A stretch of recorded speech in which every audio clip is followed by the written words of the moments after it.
Hello everybody, my name is Nick and you're watching for the Leet unboxing video for the Yongnuo Speedlite YN968EX-RT.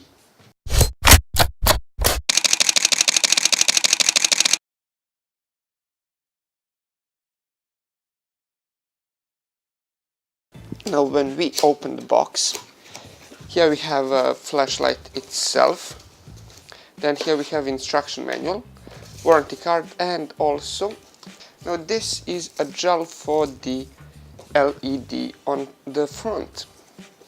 As you can see here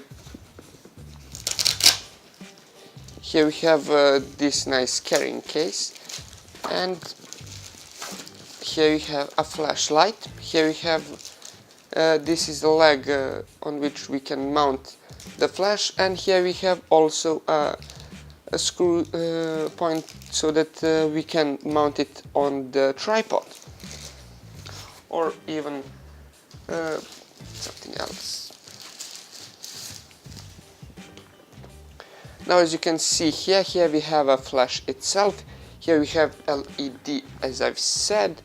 Now we can put it like so, and then we would have basically a gel for the LED, or we can have it like this. Here we have a button so that we would turn the LED on. On this side of the flash, here we have a PC connection, we have a power connection, and here we have the USB connection. This is so that we would upgrade the firmware.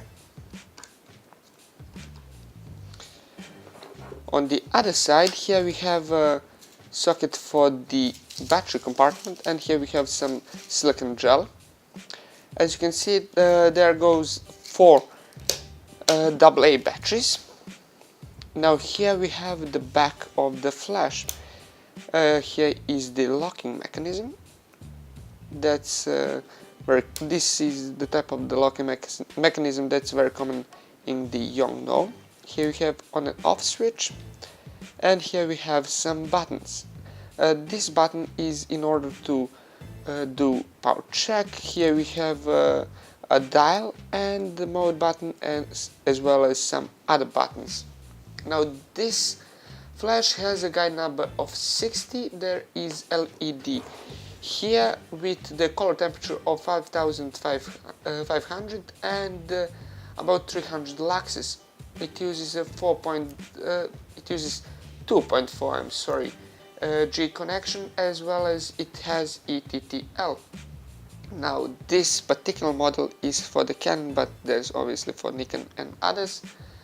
Then it has auto zoom. Zoom goes between 20 and 105. There is high speed sync connection, as well as slave connection. As I've said, you do have power and you do have USB and PC connection as well. Now, as I've said, on this thing you do have radio transmitter, which means that you can trigger it both optically and using a radio.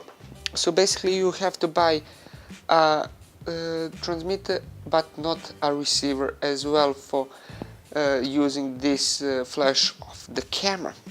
Now obviously on this thing you have a manual control from between 101 to 128.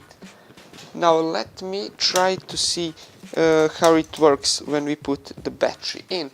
Now with this flash, as well as every other flash, you should be getting a rechargeable batteries, because quite frankly it's extremely cheaper for you to get rechargeable ones than buying the alkaline.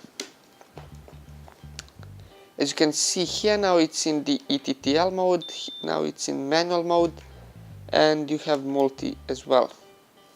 Now also on this flash you do get a diffuser, as well as this nice diffuser card, which is very important. Quite frankly, I personally do prefer the regular diffuser that you put over the flash.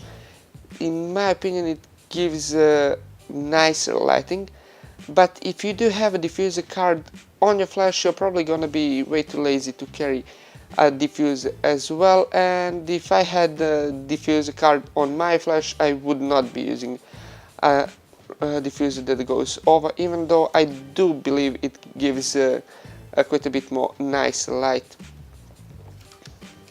But frankly, it's just a matter of what's easier to use. You're watching Leet. If you enjoyed this video, leave a like, comment and subscribe, and until the next time, goodbye.